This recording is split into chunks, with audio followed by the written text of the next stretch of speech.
السلام علیکم حاضرین، آج کے اس ویڈیو میں ہم حضرت اسماعیل علیہ السلام کی عظیم قربانی کا ذکر کریں گے کہ کس طرح سے ایک باپ اپنے بیٹے کو اللہ کے حکم پر قربان کرنے کے لیے راضی ہو جاتا ہے۔ ایک مرتبہ حضرت ابراہیم نے اپنے بیٹے حضرت اسماعیل علیہ السلام سے فرمایا، اے میرے بیٹے، میں نے خواب دیکھا ہے کہ میں تمہیں ذبح کر رہا ہوں، اب تم دیکھ لو کہ تمہاری کیا رائے ہے۔ حضرت ابراہیم علیہ السلام نے یہ اس لیے کہا تھا کہ ان کے بیٹے کو ذبح ہونے سے ڈر نہ لگے اور اللہ پاک کے حکم پر عمل کرنے کے لیے رغبت کے ساتھ تیار ہو جائے۔ تو حضرت اسماعیل علیہ السلام نے عرض کی، اے میرے والد، آپ وہی کریں جس کا آپ کو اللہ کی جانب سے حکم دیا جا رہا ہے۔ اگر اللہ نے چاہا تو عنقریب آپ مجھے ذبح پر صبر کرنے والوں میں سے پائیں گے۔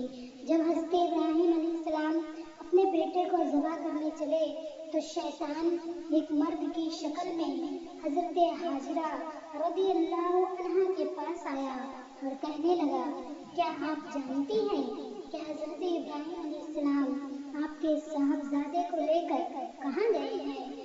آپ نے فرمایا، وہ اس گھاٹی میں لکڑیاں لینے کے لیے گئے ہیں۔ شیطان نے کہا، خدا کی قسم، ایسا نہیں ہے، وہ تو آپ کے بیٹے کو ذبح کرنے کے لیے لے کر گئے ہیں۔ حضرت حاجرہ نے کہا، ہرگز ایسا نہیں ہو سکتا، کیونکہ وہ تو اپنے بیٹے سے بڑا پیار کرتے ہیں۔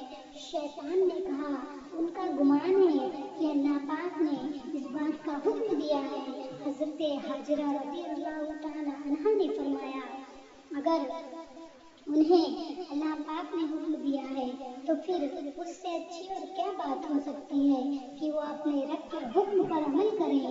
یہاں سے نامراد ہو کر شیطان حضرت اسماعیل علیہ السلام کے پاس پہنچا اور ان سے کہا، اے لڑکے، کیا تم جانتے ہو کہ آپ کے والد آپ کو کہاں لے جا رہے ہیں؟ حضرت اسماعیل علیہ السلام نے فرمایا، ہم لکڑیاں لینے جا رہے ہیں۔ شیطان نے کہا، خدا کی قسم، وہ آپ کو ذبح کرنے کا ارادہ رکھتے ہیں۔ آپ نے فرمایا، وہ اس چیز کا ارادہ کیوں رکھتے ہیں؟ شیطان نے کہا، ان کے رب نے انہیں یہ حکم دیا ہے کہ حضرت اسماعیل علیہ السلام ان کے رب نے انہیں یہ حکم دیا ہے۔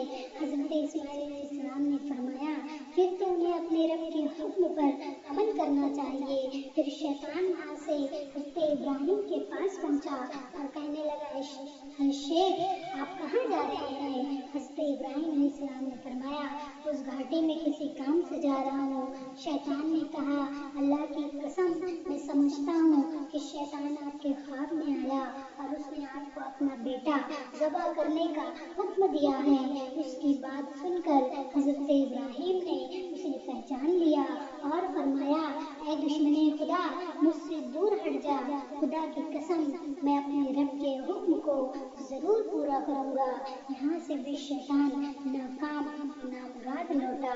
جب حضرت ابراہیم علیہ السلام نے اپنے بیٹے کو ذبح کرنے کا ارادہ فرمایا تو ان کے بیٹے نے عرض کی، اے والد محترم، اگر آپ نے مجھے ذبح کرنے کا ارادہ کر لیا ہے تو آپ مجھے پہلے رسیوں کے ساتھ مضبوطی سے باندھ لے تاکہ میں تڑپ نہ سکوں، اور اپنے کپڑے بھی سمیٹ لے تاکہ میرے خون کے چھینٹے آپ پر نہ پڑے اور میرا ثواب کم نہ ہو، کیونکہ موت بہت سخت ہوتی ہے۔ اور اپنی چھری کو اچھی طرح تیز کر لے تاکہ وہ مجھ پر آسانی سے چل جائے، اور جب آپ مجھے ذبح کرنے کے لیے لٹائیں تو پہلو کے بل لٹانے کے بجائے پیشانی کے بل لٹائیں، کیونکہ مجھے ڈر ہے کہ جب آپ کی نظر میرے چہرے پر پڑے گی تو اس وقت آپ کے دل میں محبت پیدا ہوگی، اور وہ محبت اللہ پاک کے حکم پر عمل اور آپ کے درمیان حائل ہو سکتی ہے۔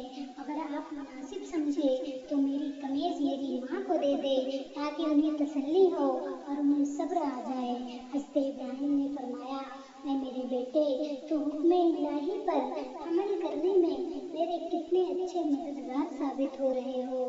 اس کے بعد بیٹے کی خواہش کے مطابق پہلے اسے اچھی طرح باندھ دیا، پھر اپنی چھری تیز